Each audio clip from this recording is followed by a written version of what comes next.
Yeah, I'm going to play Boise State here. Sia, look, I think the market has responded pretty strongly in the favor of South Florida. And while I won't dispute the fact that I think South Florida does take a step forward this season, I just don't know that Boise loses that much. I know that the big headline, obviously, is losing a guy like Ashton Genty. It's a lot of production on paper to replace. But I still think they have a lot of experience here. Returning starting quarterback, 4 of 5 offensive linemen, a lot of experience here. This is a team, again, that also has historically been able to go produce a ton of running back talent. So it's not taking away from anything Ashton Genty did. He was truly one of a kind and a fantastic player. But I think that this team doesn't fall off that much, but it really comes down to the number and the price point that we're getting here, right? So I made this game 7.5, where I thought it should have been the full touchdown just on the other side of it.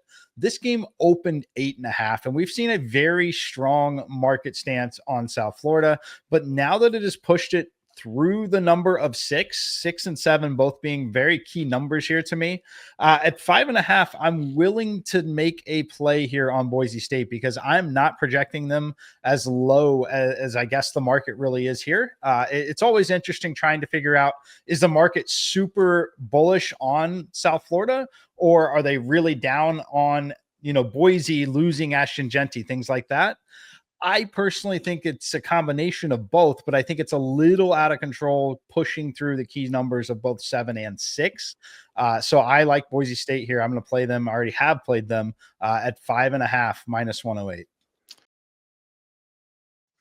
Yeah, I gave out Wisconsin 17.5 for a half unit tonight.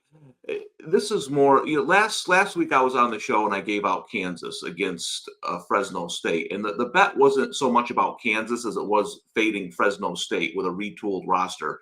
You look at Miami, they lost all 11 starters on offense.